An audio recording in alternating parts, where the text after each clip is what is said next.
Shalom saudara-saudara, kita bertemu lagi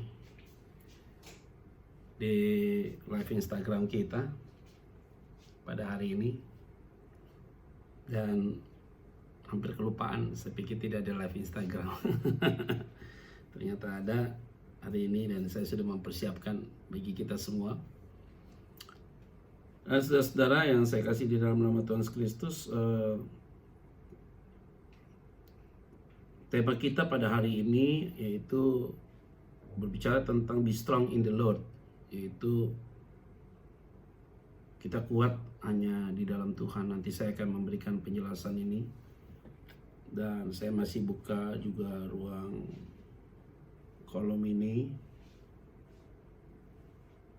Teman-teman kita semua yang ada, nanti kita akan bahas dari beberapa kitab ya saudara, yaitu kitab yang kita akan bahas itu ada 3. Yang pertama adalah Matius pasal yang keempat, yaitu tentang Yesus dicobai di padang gurun, Yesus dicobai waktu dia puasa. Dan kemudian nanti kita akan masuk ke poin yang tadi saya sudah, Roma pasal yang kelima, yaitu tentang peristiwa tulisan Paulus kepada jemaat di Roma. Itu nanti kita akan bahas di Roma yang pasal kelima tentang solusinya. Terus kemudian nanti kita akan bahas tentang solusi, yaitu tentang rohani yang bertumbuh. Itu nanti ada di dalam Mazmur 62 ayat 1 sampai dengan 13. Nanti terakhir kita akan bicara tentang finally, bicaranya tentang kemenangan. Nah, saudara-saudara yang saya kasih di dalam nama Tuhan Yesus Kristus, saya melihat bahwa sudah beberapa gereja akan mulai ibadah tanggal 21 Juni ini. Jadi tanggal 21 Juni kita akan mulai ibadah di beberapa gereja. Karena tadi saya baru dihubungi oleh beberapa gereja untuk mengisi ibadah pelayanan di tanggal 21 Juni. Yaitu nanti saya akan mengisi jam 10, jam 1 di Nafiri Allah, Central Park. Ya, nanti akan di sana, Nafiri Allah Central Park NDC. Dan kemudian jam 5 sore akan mengisi di GBI Viva Victory Family. Itu nanti jam 5 di Hotel Ciputra. Itu nanti ada ibadah. Memang ada pembagian-pembagian siapa-siapa yang datang nanti. Jadi tanggal 21 Juni itu nanti pelayanan di Nafiri Allah jam 10 dan 10.30 di jam 1, dan kemudian nanti di GBI Victory Family jam 5 sore. Nah saudara-saudara, sebelum kita jauh, nanti sudah ada beberapa pertanyaan yang masuk, banyak sekali. Tetapi saya hanya sortir kurang lebih. Nanti pertanyaannya itu yang saya akan bahas itu nggak nyampe 50-an ya. Karena yang masuk banyak, tapi saya akan membahasnya 50-an. Ini penting ya. Oke, sebelumnya kita berdoa dulu ya. Bapak, terima kasih untuk satu kesempatan indah kami kembali bertemu dalam live Instagram ini. Kami akan bicara tentang kuat di dalam Tuhan. Dan kami yakin bahwa kebenaran firman-Mu yang pada hari ini hamba ingin sampaikan dengan begitu banyak hal, setiap contoh yang akan disampaikan memberkati setiap kami yang mengikuti live Instagram kami pada hari ini. Oleh karena itu tidak ada satupun yang tidak diberkati dan dilawat Tuhan. Semua pasti diberkati dan dilawat Tuhan. Di dalam nama Tuhan Yesus Kristus kami berucap syukur. Amin. Nah saudara-saudara yang saya kasih di dalam nama Tuhan Yesus Kristus, tema kita adalah bicara tentang ini saudara. Jadi saya hapus dulu ya. Saya off-kan dulu komennya. Nanti saudara yang mau bertanya silakan nanti tambah lagi di Q&A, tapi saya sudah mengacak ada kurang lebih 50 pertanyaan yang nanti akan saya jawab. Saya jawab akan perlahan-lahan untuk kita membahas tentang topik ini saudara ya. Nanti pertanyaan bebas. Ya, kita mau bicara tentang be strong in the Lord saudara. Kuat dalam Tuhan, bertumbuh dalam penderitaan. Nah ini penting sekali tema ini, karena tema ini menjadi satu bagian penting untuk kita bahas saudara. Nah, kita memang akan membahas 3 kitab, saudara. Yang pertama adalah Matius pasal yang keempat, yaitu tentang Yesus dicobai setelah dia berpuasa. Terus kemudian nanti akan masuk ke Roma pasal yang kelima, saudara. Kita akan bahas di Roma pasal yang kelima, yaitu tentang hal pembenaran atau hasil pembenaran, atau saudara nanti bisa lihat di dalam konteks yang disampaikan oleh Paulus dan kemudian ditulis dalam Lembaga Alkitab Indonesia, yaitu bicara tentang hasil pembenaran. Nanti ada itu di dalam Roma pasal yang kelima. Dari tulisan Paulus itu yang memiliki bobot teologi yang paling tinggi adalah kitab Roma. Kitab Roma itu memang harus diterjemahkannya dengan tepat, karena kalau tidak bisa salah tafsir tentang konteks itu. Nah, nanti akan dibahas Roma pasal yang kelima juga. Dan kemudian nanti kita akan masuk di dalam solusi, yaitu bicara tentang be strong in the Lord, yaitu pertumbuhan rohani, yaitu spiritual growth. Itu nanti kita akan bahas dalam konteksnya, itu nanti muncul ada di dalam kitab yang saya Mazmur, saudara ya. Nanti di Mazmur itu akan dibahas Mazmur 62 ayat 1 sampai dengan 13. Dan kemudian terakhir kita akan bicara tentang kemenangan. Nanti hari Kamis kita akan bicara tentang the winner, yaitu kemenangan. Apakah nanti akan dilanjutkan dalam minggu-minggu yang akan datang mengenai Instagram, saya akan umumkan di hari Kamis, saudara ya. Karena aktivitas sudah mulai ada berjalan dan nanti kita akan membahas tentang hal itu. Nah, saudara-saudara, bicara tentang be strong in the Lord, yaitu begini, saudara. Banyak orang yang kuat di dalam Tuhan, di luar dari Tuhan ada. Biasanya kalau orang yang merasa diri kuat itu dia merasa bahwa tanpa Tuhan dia bisa berbuat, tanpa Tuhan dia bisa berhasil, tanpa Tuhan dia bisa hari ini seperti ini, sehingga dia merasa bahwa dia kuat. Nah, sifatnya itu biasanya prematur. Prematur itu dalam pengertian tidak dalam jangka waktu yang panjang. Jadi ada saat-saat tertentu dia drop. Nah, orang-orang yang demikian biasanya dia kuat dalam segi finansial atau kuat dalam segi fisik apa dan segala macam, kemampuan-kemampuan dia itu biasanya nanti akan drop, saudara, ketika dia merasa bahwa tidak ada yang bisa tolong dia.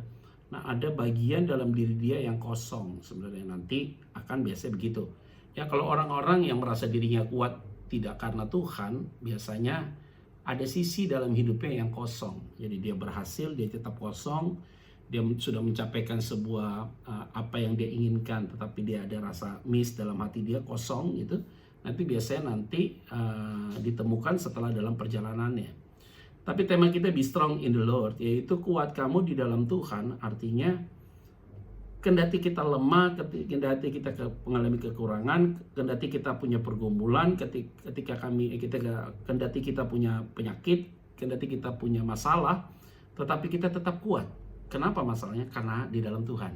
Nah, kenapa di dalam Tuhan itu? Artinya Tuhan yang memberikan kekuatan. Maka Paulus bilang kan, justru dalam kelemahanlah aku bermegah, justru dalam kelemahan itulah justru aku makin kuat. Maka ketika dulu di dalam daging itu ada dalam diri Paulus, maka firman Tuhan, cukuplah kasih karunia-Ku bagimu. Nah, ini penting ya, be strong in the Lord. Nah, saudara, kita harus lihat cara kerja iblis, saudara, yang kita mau bahas. Nah, Matius pasal 4. Di Matius pasal yang keempat, saudara, ayat 1 sampai dengan 11 itu, saudara, kalau perhatikan baik-baik di dalam firman Tuhan, Matius pasal yang keempat itu, yaitu tentang Yesus dicobai ya, saudara ya. Yesus dicobai setelah dia berpuasa. Nah, cobaan yang diberikan oleh iblis itu adalah atas perkenanan Tuhan sebenarnya. Kalau kita lihat ada di dalam konteks itu ya, saudara ya. Jadi kalau pencobaan di padang gurun, maka Yesus dibawa oleh roh. Rohnya itu ternyata bentuknya bukan huruf kecil tapi huruf besar. Artinya roh itu adalah roh Allah, sehingga dia dibawa ke padang gurun untuk dicobai oleh iblis. Jadi Tuhan itu juga mengizinkan tentang peristiwa Yesus ini, karena Yesus ini adalah dia sebagai seorang manusia. Sehingga pada saat itu setelah dia berpuasa, nah pada saat itu diizinkan untuk masuk dalam sebuah pencobaan. Nah, saudara yang lihat ada yang menarik, saudara, saya sudah merumuskan dari konteks pasal 4 ayat 1 sampai dengan ayat yang ke-11. Yang pertama adalah kita harus tahu strategi musuh, yaitu iblis sebenarnya, biang kerok ya, saudara ya. Nah, strategi dari iblis ini atau musuh ini selalu dia mengutip firman. Jadi kalau saya bilang mengutip firman ini waspada, saudara. Jadi memang Jangan terbuai dengan orang yang berbicara tentang firman, kelihatannya benar, padahal tidak benar, saudara. Jadi sering sekali firman itu dipakai untuk kepentingannya. Jadi ada tuh banyak pengajar-pengajar dan segala macam menggunakan firman. Saudara lihat ya, kayak saksi Yehova dan segala macam, saudara, dia gunakan firman itu, saudara. Tapi dia tidak mengakui Yesus sebagai Tuhan, hanya sebagai seorang utusan. Nah, kalau saya mau bicara itu terlalu panjang, saudara. Nah, mengutip firman, iblis juga mengutip firman. Dia bicara kepada Yesus, ada tertulis. Saudara kalau baca jelas ya, ada tertulis, ada tertulis, ada tertulis. Artinya iblis itu tahu firman, saudara. Nah, makanya saya bilang kalau iblis itu tahu firman, yang membedakan dia tidak percaya dengan firman. Nah, ini penting, saudara. Banyak orang yang tahu firman, tapi kalau dia tidak percaya, dia jadi penyesat, biasanya begitu. Ada orang yang belajar teologi ya, tapi tidak mengalami firman itu dalam hidup dia, maka biasanya dia menjadi orang yang sangat liberal sekali. Nah, ini penting sekali. Jadi kita harus tahu bahwa kita harus paham bahwa kalau orang itu tahu firman tapi tidak percaya firman, itu yang paling bahaya. Kita harus percaya dulu bahwa firman itu adalah Allah itu sendiri. Maka saya selalu bilang begini, Yesus itu adalah seorang nabi. Fungsi nabi adalah menyampaikan pesan dari Allah kepada umatnya. Ternyata Yesus bukan hanya menyampaikan pesan Allah kepada umat ya, tetapi Yesus sebagai sumber berita itu sendiri. Maka iblis sering sekali mengutip bagian firman Tuhan. Nah, saya lihat ya saudara, banyak akun-akun sekarang segala macam yang membuat dirinya sudah seperti Tuhan, menilai kiri kanan segala macam, menjelekkan satu pendeta, menjelekkan gereja ini dan segala macam, terus mengutip firman dan segala macam. Ini menurut saya ini adalah sesuatu pekerjaan iblis, saudara, yang mencoba merusak, saudara. Nah, ini saya bilang, kalimat saya tegas, saudara. Kalau kita itu adalah orang yang benar-benar hidup anak-anak Tuhan, anak-anak terang, saudara harus tunjukkan mukamu siapa. Contoh, saya sudah ulang-ulang kali bilang, akun saya ini adalah nama akun saya Petra Vanggidai. Jadi yang saudara lihat adalah muka saya. Kalau saudara menggunakan akun, tetapi akun yang saudara tidak menjelaskan siapa saudara, kamu tidak tunjuk hidungmu siapa, itu yang paling bahaya, saudara. Karena kalau bicara tentang kebenaran firman Tuhan, saudara, kalau engkau ingin berbicara tentang kebenaran firman Tuhan, tunjukkan mukamu. Kalau engkau tidak tunjukkan muka, hati-hati engkau sebagai alatnya iblis untuk merusak, memecah belah dalam segala hal. Nah, ini penting sekali, saudara. Saya mau kasih tahu, orang yang paling penting adalah menyatakan kritikan-kritikan yang jelas mukanya dari mana. Saudara mau sampaikan sesuatu kepada saya, tetapi saya tidak tahu siapa saudara. Ini aneh bagi saya. Itu berarti saudara itu sedang mengkritik saya, tetapi saudara ingin menghancurkan saya. Ini paling bahaya. Inilah kerjanya iblis. Iblis itu gitu, hit and run atau hit and hide. Dia pukul, dia sembunyi, atau dia lari. Ya, itu dia. Tapi kalau anak Tuhan beda. Dia menyampaikan sebuah kebenaran, dia tidak menyembunyikan sesuatu. Kalau dia berbicara apa adanya, ketika dia menyampaikan selalu disertai dengan solusi. Itu anak-anak Tuhan. Tapi kalau kita itu cara kerja iblis itu dia mengutip firman, merasa dirinya benar, mengkritik segala macam, semua orang dibuat salah, kayak merasa dia paling hebat. Ini bahaya. Kamu jangan merasa diri paling hebat. Kamu jangan merasa bahwa kamu paling jago masalah teologiamu.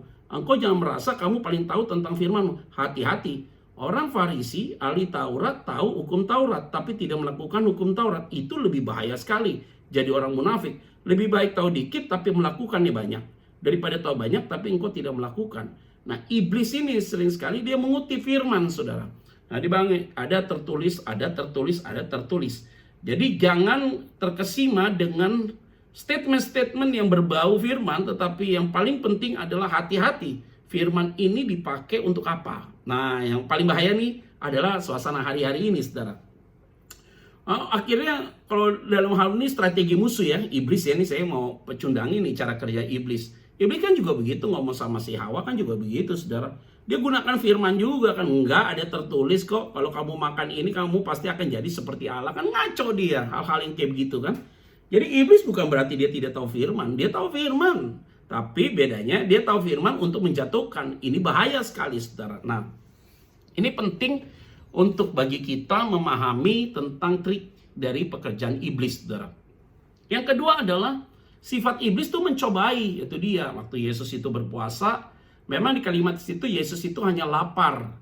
Lapar estio. Tapi apakah dia minum atau tidak? Karena tidak ada kata pino dalam bahasa Yunani. Nah, kata estio adalah artinya dia tidak makan. Nah, tidak makan itu berarti dia lapar. Maka dibilang, ubahlah batu ini menjadi roti. Nah, kemungkinan besar banyak penafsir katakan Yesus hanya puasa makan tapi tidak puasa minum. Nah, karena tidak ada kata minum. Saya tidak mau tafsirkan itu terlalu jauh. Nah, logika saya berpikir begini, saudara. Kalau seandainya kita berpuasa, pasti yang ketika kita mau buka, yang dicari adalah air putih, tidak mungkin makanan. Karena kita udah kering sekali. Kalau kita cari makanan, keselak kita, biasanya begitu. Tapi kita pasti cari air putih dulu, kita minum dulu, baru kita makan, begitu. Nah, waktu Yesus itu, iblis cobai dia. Dia bilang begini, oke, kalau engkau anak Allah, buat batu ini menjadi roti. Nah, Yesus bilang apa? Manusia bukan hidup dari roti saja, tapi setiap lewat firman Allah, lewat setiap perkataan Allah. Nah, saudara tahu persis baik-baik, kayak iblis itu mencobai seseorang bukan sesuatu yang dia tidak suka, justru dia yang suka. Apa yang kita suka, yang tidak suka di pandangan Allah, yang tidak berkenan di hadapan Allah, tapi kita suka, iblis malah kerjain kita di situ. Artinya begini, kalau kucing dikasih kepala babi, pasti kucingnya kabur gitu loh ya. Tapi kucing dikasih ikan asin, pasti dimakan. Nah, sifat dari strategi musuh atau iblis itu, dia mencobai, tetapi tujuannya supaya kita jatuh. Nah, ingat ya, cara kerja iblis itu, dia tidak akan mencobai sesuatu yang kita benci. Tidak. Yang sesuatu yang kita sukai, kita sayangi, kita happy dengan hal itu, tetapi justru apa yang kita suka, itu yang Tuhan tidak suka. Jadi iblis itu menawarkan sesuatu enak buat kita, tetapi yang bertentangan dengan Tuhan. Nah, itu cara kerja iblis, saudara ya. Jadi kalau kita lihat strategi iblis itu begitu, karena kita akan berbicara tentang pertumbuhan rohani. Yang ketiga adalah menawarkan. Nah, ketika itu Yesus dibawa ke hubungan bait Allah. Dilihat ini, kalau kamu mau seluruh kemegahan dunia ini, kamu datang untuk menyembah aku. Nah, iblis itu selalu menawarkan, saudara, apalagi dalam situasi hari-hari ini, segala sesuatu yang mau ditawarkan oleh iblis adalah sesuatu yang sifatnya jalan pintas, saudara ya. Jalan pintas, dia tidak mau lewati sebuah proses. Udah, lu mau harta lu banyak, lu mau setelah ini bisnismu dapat PO dan segala macam. Oke, lu pergi sama gue, percaya sama ini, pergi ke dukun dan segala macam, paranormal dan segala macam. Begitu selalu dia tawarkan sesuatu yang sifatnya instan. Jadi cara kerja iblis itu tidak mau lewat sebuah proses.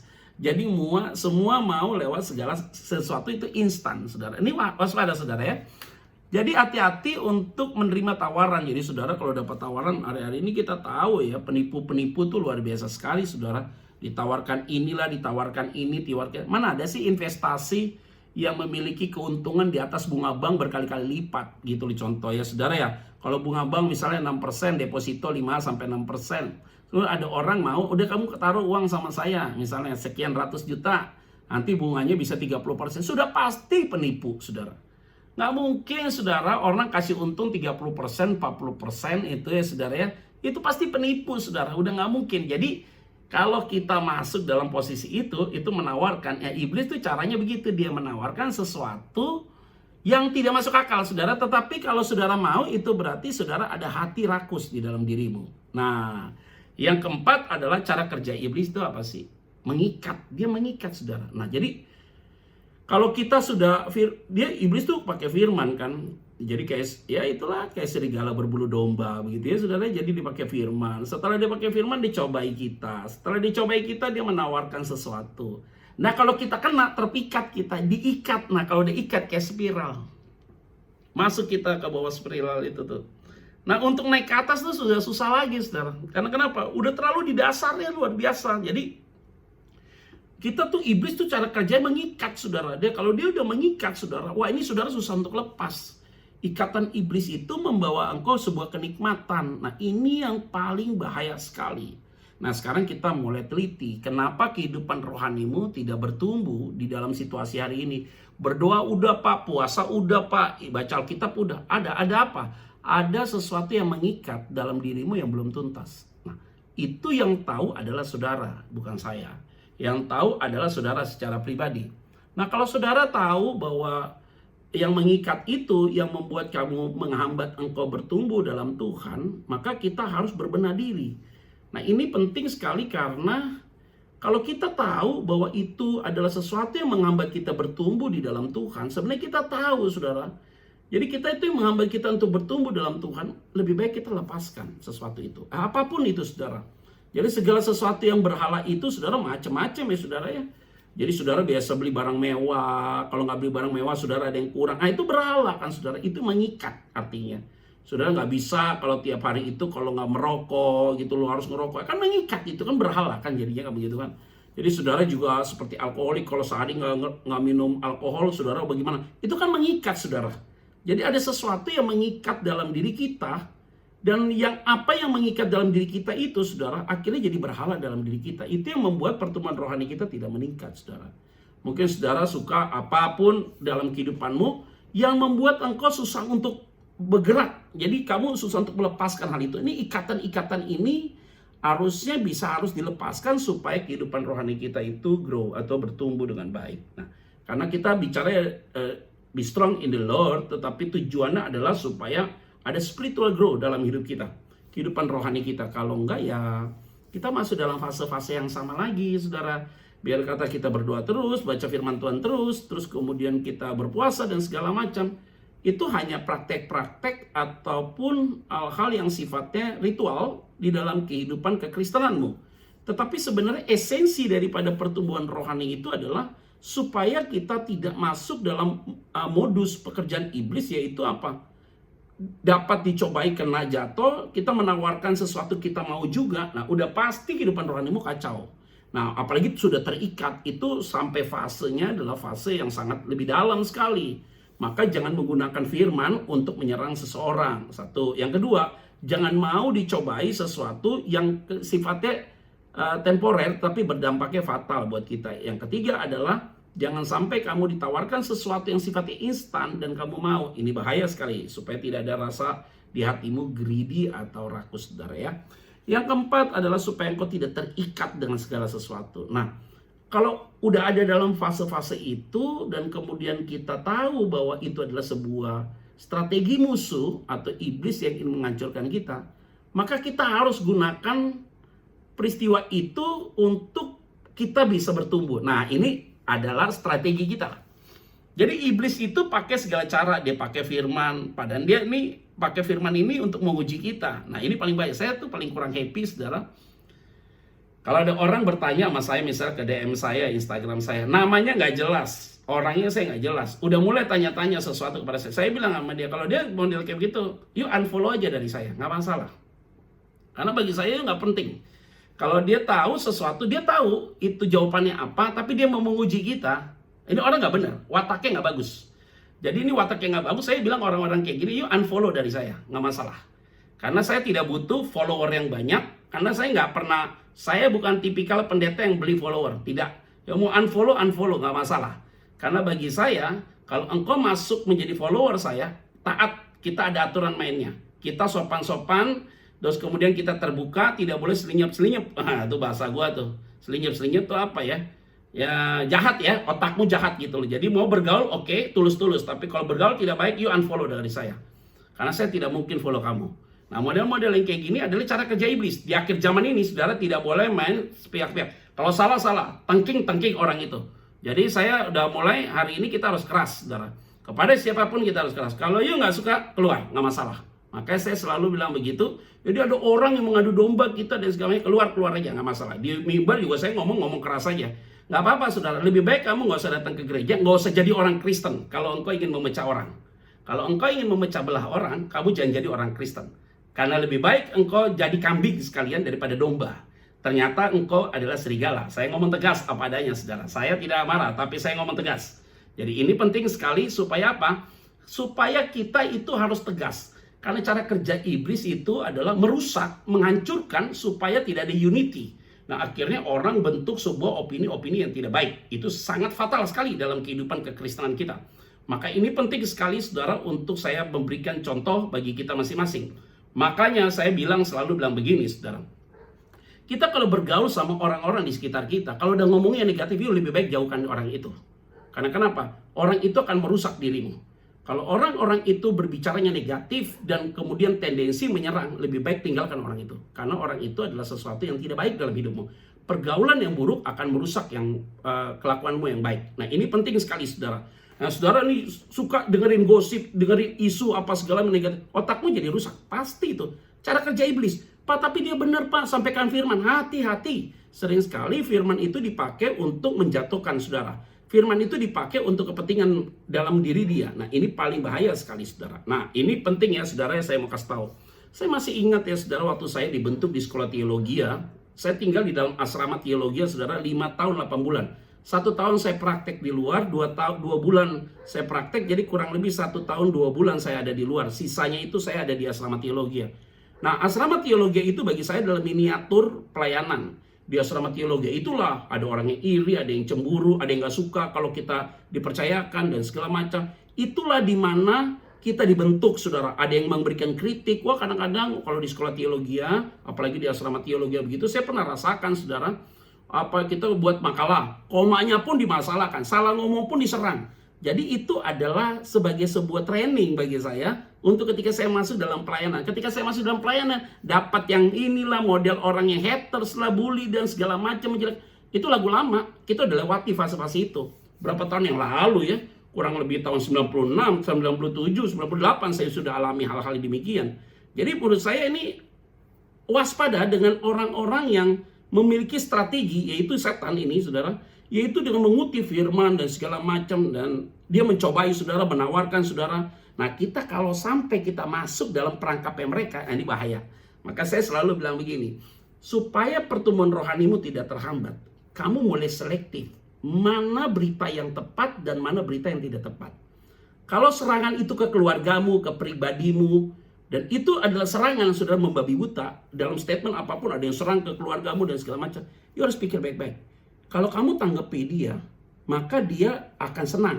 Karena tujuan dia adalah kamu merespon, gitu lah ya. Nah, harusnya kamu diam saja. Karena kalau kamu respon, jadi masalah. Nah, kalau kamu respon, hatimu panas. Kalau hatimu panas, kehidupan rohanimu akan terhambat sekali, saudara ya. Jadi kalau lihat kayak begitu-begitu, perhatikan baik-baik nih. Ini orang maksudnya apa ya? Analisa, ini tepat. Kalau ini orang nggak penting, buang aja. Langsung unfollow dia, nggak masalah. Jadi kalau lihat kayak begini, wah ini penting gak ya? Perlu dibahas atau tidak? Kalau nggak perlu dibahas, nggak usah dimasukin. Nah, ini penting sekali, saudara. Nah, kalau udah masuk dalam cobaan mereka, perangkapnya mereka, ditawarkan, masuk kita, terikat kita, jadi rusak. Nah, sekarang kita punya strategi. Bagaimana menghadapi situasi itu supaya tetap pertumbuhan rohani kita naik. Saudara, ada di dalam Roma pasal yang kelima, saudara. Nah, di Roma pasal yang kelima ini menarik, saudara. Kalau saudara lihat itu di bagian saya. Kalau kita lihat dari bagian di bagian atas itu adalah penderitaan, saudara ya. Jadi Roma pasal yang kelima itu sebenarnya hasil dari pembenaran, saudara. Jadi kalau saudara baca Alkitab, ya, baca Alkitab itu hasil pembenaran itu memang konteksnya ini adalah sebuah pengasingan, tetapi ada hal yang penting. Sebab itu kalimatnya, ayat yang pertama, kita yang dibenarkan karena iman, kita hidup dalam damai sejahtera dengan Allah karena Tuhan kita Yesus Kristus, saudara. Nah, baru kita masuk di situ, saudara. Nah, kalimat-kalimatnya adalah penting di ayat yang 3. Dan bukan hanya itu saja, kita malah bermegah juga dalam kesengsaraan kita. Karena kita tahu bahwa kesengsaraan itu menimbulkan ketekunan. Dan ketekunan menimbulkan tahan uji. Dan tahan uji menimbulkan pengharapan. Ayat yang kelima. Dan pengharapan tidak mengecewakan. Karena kasih Allah telah dicurahkan di dalam hati kita. Oleh Roh Kudus yang telah dikaruniakan kepada kita. Nah, ini penting sekali, saudara. Jadi yang tadi ujian-ujian, cobaan-cobaan itu yang dikerjakan oleh iblis, manifestasi dan segala macam. Yesus itu ketika dia mengalami cobaan-cobaan itu, dia langsung counternya dengan firman Tuhan. Dia counternya dengan firman Tuhan. Ada tertulis juga. Jadi iblis hafal firman, maka orang benar juga harus tahu firman. Nah, kalau iblis hafal firman, kita nggak tahu firman, itu berarti kita lebih hebat daripada iblis. Karena iblis lebih tahu firman, kita nggak tahu firman, kan bahaya jadinya. Nah, Yesus langsung mengcounter, ada juga tertulis. Ya kan? Jangan engkau mencobai Tuhan Allahmu dan segala macam. Yesus sampaikan itu tadi di Matius pasal yang keempat, saudara. Nah, ternyata, saudara, dalam Roma pasal yang kelima, ini ada hikmat dan keputusan, saudara. Yaitu apa? Penderitaan atau kesengsaraan yang engkau sedang hadapi hari-hari ini. Saudara bilang, Pak, ibadah online bagaimana ya, Pak? Kok kehidupan rohani saya tidak bertumbuh? Saudara, ini kita ada konsep yang salah, saudara. Imanmu bertumbuh bukan karena kamu rajin ke gereja, biasa ikut gereja, terus kemudian di ibadah online kamu tidak bertumbuh. Salah, saudara.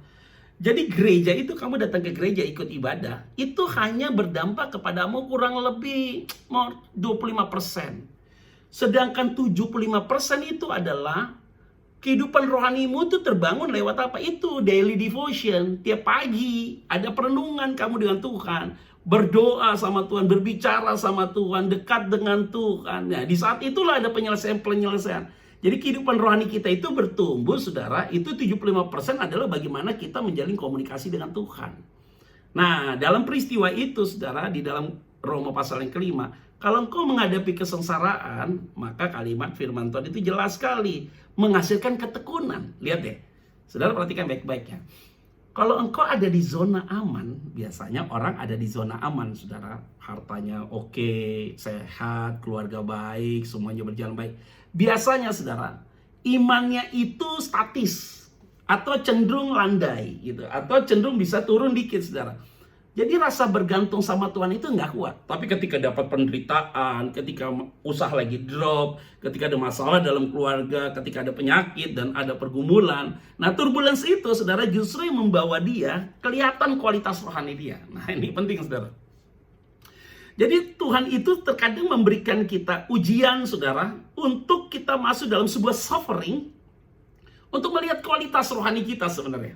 Nah, jadi waktu ketika kita punya pergumulan, tiba-tiba kamu kaget. Kok suamimu tiba-tiba dingin sama kamu? Atau istrimu kok jadi begitu? Anakmu kok jadi begini? Kok ini jadi begini, ini begini?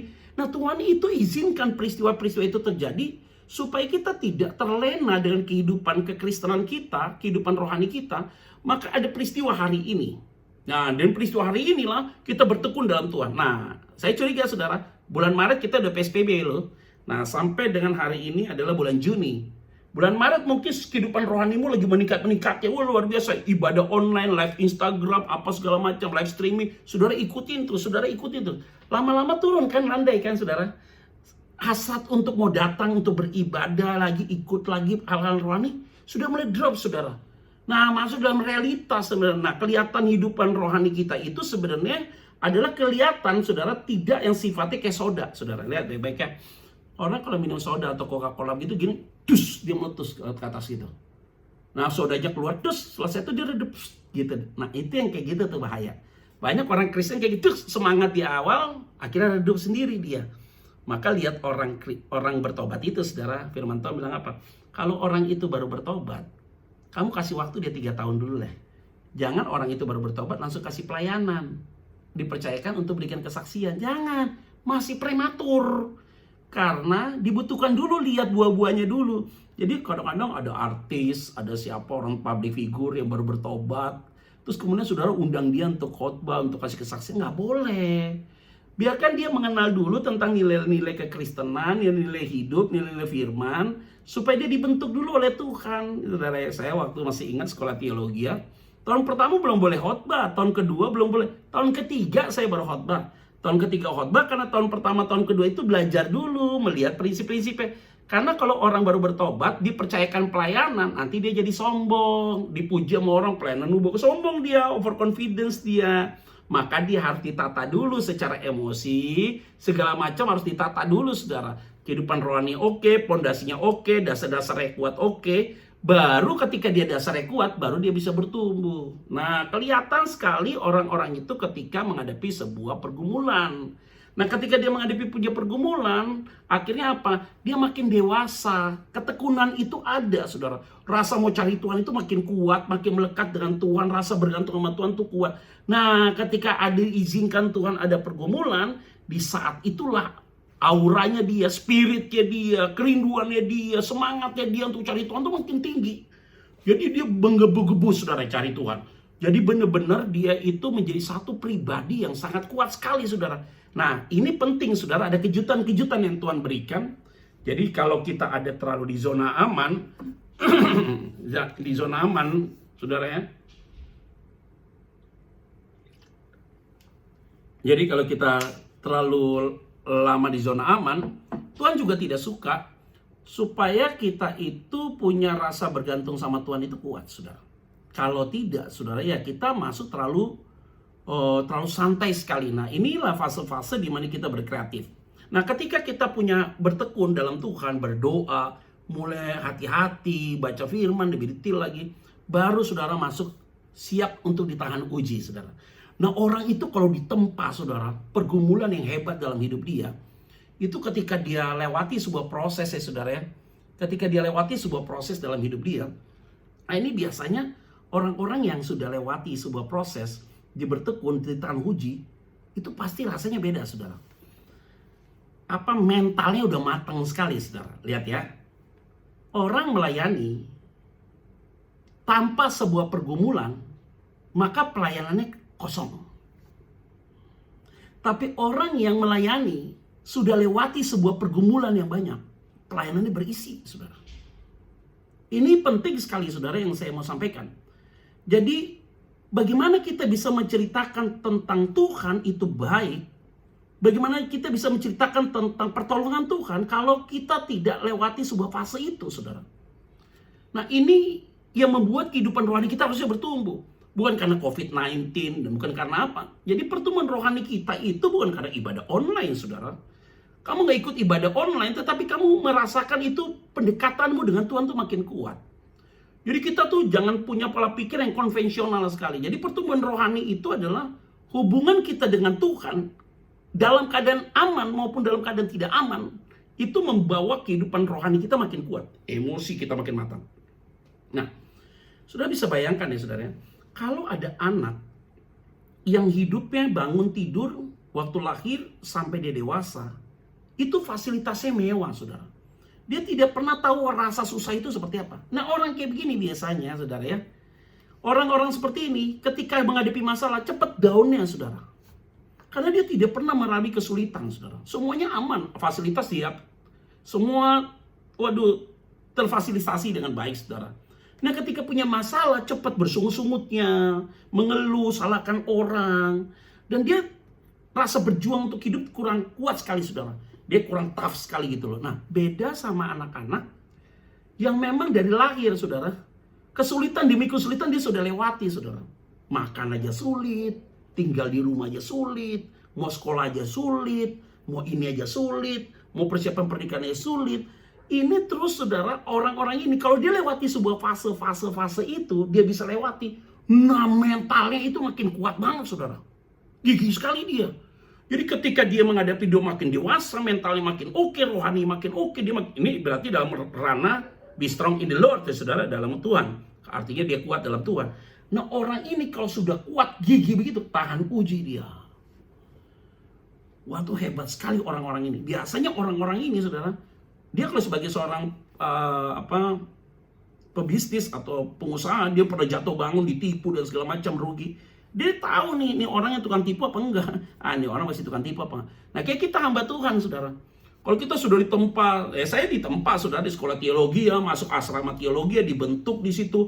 Pernah masuk desa, tinggal di desa lah, segala macam. Dari desa ke kota, kabupaten, dan segala macam, saudara. Keliling-keliling saya pelayanan.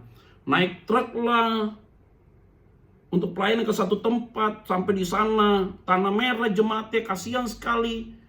Mandi harus bersama dengan kubangan sapi. Masih ingat sekali saya tidur di Tanah Merah, saudara. Lihat bukan bintang 5, bintang 1000 tuh, saudara. Waduh, makan sekedarnya dan segala macam. Menikmati saya udah pelayanan itu. Bukan setahun, bertahun-tahun begitu, 4-5 tahun. Pelayanan ke suku-suku terabaikan, pelayanan ke beberapa tempat. Ya, pelayanan-pelayanan itu kita, misi ya jalan terus, menikmati, lewatin begitu. Baru saya tahu arti pelayanan itu apa.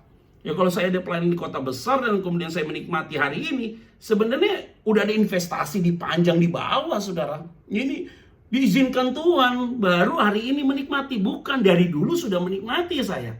Karena menikmati pelayanan itu bukan karena fasilitas oke, bukan. Karena dalam fasilitas tidak oke pun saya tetap menikmati. Karena pada saat itu tidak ada rasa mengeluh. Saya pikirannya, udah saya mau berikan yang terbaik aja buat Tuhan. Nah, tahan uji, saudara. Mentalmu jadi kuat. Nah, nggak mau dong, saudara, kalau kita sudah ada dalam proses tahan uji. Nah, akhirnya kita tahu nih, kalau dalam pelayanan, ini harus dikerasin, ini harus ditegasin, ini harus di pendekatannya soft. Ini pendekatannya harus seperti ini, pendekatan begini. Tapi ini orang model kayak gini, ini orang bikin rusak persekutuan. Tengking langsung dalam nama Yesus. Ini orang bikin rusak damai sejahtera, tengking dalam damai sejahtera. Jadi tidak boleh kompromi. Maka dari tadi saya di awal depan, saya kayak gitu tegas aja nih orang kayak, kalau nggak terima tegas, selesai gitu. Ini penting sekali saudara. Kalau tidak saudara, masuk dalam nilai kompromi. Nah kalau udah masuk kompromi saudara, engkau tidak akan punya karakter dalam kehidupan pelayananmu atau pribadimu. Sekali kamu kompromi saudara, rusak aja. Karena kenapa? Engkau tidak punya jati diri dalam sebuah pelayanan. Ini bahaya. Nah kalau kita punya tahan uji saudara, karakter kita, rohani kita bertumbuh dengan kuat. Ini beda saudara. Lihat ya saudara ya. Orang yang pernah sakit, dia bebas dari penyakit itu, dia bisa fight saudara. Nah ada orang yang bertubi-tubi, operasi kiri, operasi kanan, dia bebas saudara. Ini orang udah kuat sekali mentalnya, segala macam. Makanya lihat ya kalau tentara itu dibentuk, digembleng mentalnya kuat sekali. Nah tapi saya lihat anak-anak sekarang ya udah gadget lah, handphone di tangan, ya pokoknya begitu. Dulu kita nyusun skripsi pergi ke perpustakaan bos, kumpulin buku-buku, bener gak? Kumpulin buku-buku, nulis, ada footnote-nya dan segala macam. Anak-anak sekarang udah selesai, Google segala macam, tarik kiri, tarik kanan gitu, udah selesai. Dulu apa-apa kita berpikir kreatif ini, sekarang mereka di sini tinggal buat. Ini bukan kreatif, teknologi gitu loh. Nah jadi gaya juang hidupnya itu lemah sekali. Dia orang-orang anak-anak sekarang, anak-anak milenial dan segala macam, anak-anak pintar saudara. Tapi kalau dibanding dengan anak-anak yang lahir tahun 70, 80 beda saudara. Daya juang hidupnya itu beda pasti. Dengan anak-anak tahun 90 dan 2000. Oh minta maaf nih. Karena ini dia, semua sudah terfasilitasi. Dunia makin modern dan segala macam. Anak-anak saya udah makin canggih saudara sekarang. Kita udah nggak bisa lagi. Saya pikir waduh, gua kan orang modern saudara. Gua tahu nih, sekarang generation X ya saudara. Jadi udah kita tahu nih. Tapi anak-anak saya bilang, aduh papi, kita hidup di zaman sekarang. Waduh lucu juga ya. Anak saya SMP, yang satu satu mau masuk SMP, yang satu si Ade Shalom kelas 4. Cara mereka berpikir udah beda banget. Nah ini yang maka saya bilang, jangan dikasih kemudahan gitu loh. Supaya mereka juga tahu bahwa kalau mereka minta berkat, mereka mau beli sesuatu, yuk berdoa. Nggak bisa datang minta papi saya gift, nggak bisa. Dia harus berdoa, minta sama Tuhan. Jadi diajar mereka juga untuk punya proses dalam hidup ini kuat gitu loh saudara ya. Nah ini penting saudara. Berikutnya adalah kalau orang itu sudah tahan uji pasti dia punya pengharapan. Nah dalam Roma pasal yang kelima, dia punya pengharapan yang kuat dan pengharapannya adalah yang tidak mengecewakan. Nah kita kalau dalam fase-fase ini saudara, kita ini makin matang dalam Tuhan. Jadi kehidupan rohani kita itu bertumbuh dengan baik. Dan jadi akhirnya kita kuat dalam Tuhan. Nah ini saudara yang saya kasih di dalam nama Tuhan Kristus. Kita ada dalam satu fase yang sama hari ini. Jadi pertumbuhan rohani itu tidak karena engkau ibadah online dan enggak itu saudara. Karena gereja tidak buat ibadah, enggak itu. Kehidupan rohani mau 75% tadi saya kasih tahu. Yaitu tergantung kamu dengan Tuhan. Nah baru kita masuk ya. Fase-fasenya itu apa? Nah saudara, baru akhirnya saya menemukan saudara di dalam Mazmur ini, buat saya Mazmur ini menyenangkan sekali. Mazmur 62 saudara. Mazmur 62 ini ayat yang pertama sampai 13. Jadi hari ini kita bahas 3 kitab loh. Matius 4 kita bahas tentang Yesus dicobai di padang gurun. Kemudian kita bicara tadi Roma pasal yang kelima. Dan baru kita bicara nih solusinya rohani yang bertumbuh itu bagaimana. Yaitu di dalam Mazmur saudara ya. Mazmur 62 saudara. Di dalam Mazmur 62 itu ayat 1 sampai dengan 13 saudara ya. Kayak saudara saya bilang. Kalau saudara itu, saudara follower saya nih sekarang di Instagram saya. Terus saudara tolonglah membatasi diri untuk berkecimpung dengan hal-hal yang negatif. Itu tidak membangun kehidupan rohani kita. Itu malah menumbuhkan pemikiran-pemikiran yang negatif. Dan kita sangat tendensi judging-nya kuat sekali, menghakiminya kuat sekali. Nah, saudara solusinya untuk rohani kita bertumbuh itu penting sekali saudara. Mazmur 62 itu bilang apa? Hanya dekat Allah saja aku tenang. Daripadanya lah keselamatanku. Hanya dialah gunung batuku dan keselamatanku. Kota bentengku, aku tidak akan goyah. Jadi kalau kita lihat dalam Mazmur 62 ayat 1 sampai dengan 13. Saya bagi saudara ya. Dekat dengan Allah itu, yaitu apa? Hatimu pasti tenang. Ini dia penting nih. Hanya dekat Allah saja aku tenang. Hanya dekat Allah saja aku tenang. Waduh. Jadi pada waktu kita dekat dengan Tuhan, saudara, aku merasakan hadirat Tuhan itu turun atas hidupmu. Kalimat berikutnya nih.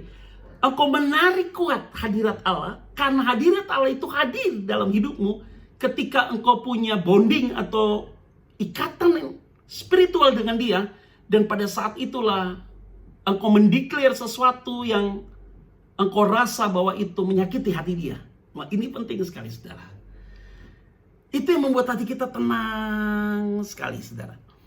Nah, kalau hari-hari ini kita gelisah, kita tidak tenang, saudara, sebenarnya ada something di dalam dirimu yang harus beres di hadapan Tuhan. Saya tidak tahu something itu apa. Hanya engkau dan Tuhan yang tahu. Seharusnya kita sadar karena sesuatu yang membuat kita nggak tenang itu adalah sebenarnya kita tahu apa yang ada dalam diri kita yang membuat kita nggak tenang. Tetapi kita itu kayak terikat, saudara. Karena kita masuk dalam sebuah cobaan, ditawarkan, kita terikat. Dan untuk lepaskan ikatan itu, saudara, itu butuh sebuah declare dengan Tuhan. Itu kuat sekali, saudara. Nah, ini tidak bisa, ini tidak dapat dipelajari di sekolah teologi, ya. Nggak bisa. Jadi kayak gini-gini nggak bisa dipelajari di sekolah teologi, ya.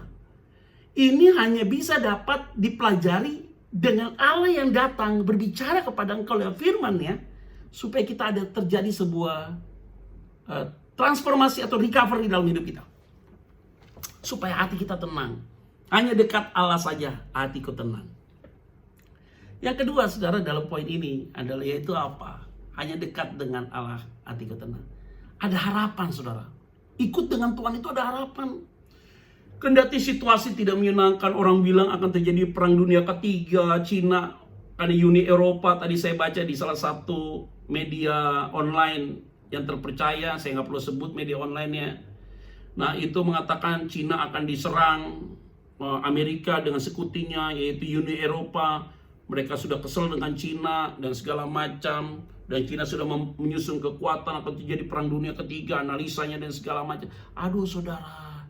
Itu berita-berita itu yang Alkitab katakan apa? Itu is a beginning. Itu hanya baru permulaan dari segala sesuatunya. Dunia akan kacau, perang di mana-mana, bangsa dengan bangsa, kerajaan dengan kerajaan, kesusahan besar akan terjadi, kelaparan di mana-mana, penganiayaan akan terjadi, penyesatan dulu. Ini penyesatan udah masuk, saudara, di gereja-gereja dan segala macam. Ingin memecah gereja-gereja itu loh. Maka saya bilang itu yang ingin merusak gereja-gereja itu, saudara. Itu yang akun-akun gak bener itu, saudara, ingin merusak gereja-gereja ini. Jadi rusak, saudara. Saya selalu bilang begini. Setiap ada terjadi konflik dan siapapun yang ngomong, saya bilang, saya tidak akan mau menghakimi siapapun. Karena tugas saya bukan untuk menghakimi orang itu. Dan tugas saya bukan untuk menilai seseorang. Tidak. Ini pribadi, ya. Saya tidak bicara kelompok nih. Maka yang paling penting adalah hanya Tuhan yang dapat menilai orang itu benar atau salah. Makanya saya bilang ulang-ulang kali, hanya dekat Allah saja aku tenang. Membuat hati kita jadi tenang, saudara. Ada harapan dalam diri kita. Nah, ini penting sekali, saudara, saya mau sampaikan. Jadi kalau kita ada harapan dalam hidup kita, kita ada harapan, saudara. Karena kita dekat dengan Allah, maka kita ada harapan, saudara. Udah ada harapan kita. Yang tadinya orang itu lelah, gak mampu, ada harapan dia. Wah, kayaknya nih, saya bagaimana, dia ada harapan yang kuat dan segala hal. Ketiga, dan berikutnya, pengakuan Daud. Ini kan tulisan Daud di Mazmur 62, Mazmur Daud. Ada pengakuan, saudara. Apa pengakuan itu? Karena dia gunung batuku, karena dia kota bentengku. Dampaknya apa? Ada keselamatan datang. Dia tidak akan goyah. Ada perlindungan datang dari Tuhan. Amin. Itu yang membuat saudara dan saya kita kuat. Itu yang membuat kita hari ini happy sekali dengan banyak hal yang Tuhan buat dalam hidup kita. Jadi kehidupan rohani kita itu bertumbuh, saudara. Hati kita jadi tenang. Ada harapan karena kita dekat dengan Tuhan. Pengakuan Daud itu, karena dia kota bentengku, gunung batuku, kata firman Tuhan apa? Maka dampaknya adalah keselamatan datang dari Tuhan. Kita tidak akan goyah. Ada perlindungan datang dari Tuhan. Itu yang membuat kita kuat dalam Tuhan. Nah, saudara-saudara yang saya kasih di dalam nama Tuhan Kristus, maka poin ini saudara menjadi menarik sekali. Itu yang tadi saya bilang. Jadi ada kemenangan secara spiritual, rohanimu jadi matang. Secara sosial, kehidupanmu dengan orang lain tidak mau bersengketa, saudara. Tapi tegas. Kalau itu tidak baik, kamu tegas. Ini sosial. Tapi kepada orang yang bagaimana, kamu tidak boleh menjauh, saudara. Kalau ada orang yang memusuhi kamu, kamu harus mengampuni dia. Tapi kamu harus tegas. Tidak boleh tidak tegas. Secara ekonomi, kamu tidak kejar lagi. Karena ekonomi ngikuti kamu. Karena ada impact datang dari Tuhan. Ini penting sekali, saudara. Ketika engkau melihat tadi poin-poin yang tadi yang saya sampaikan, engkau akan menemukan sebuah piramid yang kuat sekali. Spiritualmu kuat, sosialmu kuat, ekonomi kuat. Ekonomi kuat bukan bicara materialistis, saudara. Berkat yang ngikut. Artinya kalau kamu berkat yang nggak banyak, tetap yang paling penting spiritualmu matang. Ini penting. Sehingga kehidupan sosialmu dengan orang lain itu jadi baik. Nah, saudara-saudara, di akhir ini tidak terasa saya sudah hampir bicara 1 jam ini, saudara. Nah, saya akan jawab ada beberapa pertanyaan saudara ya, yang sudah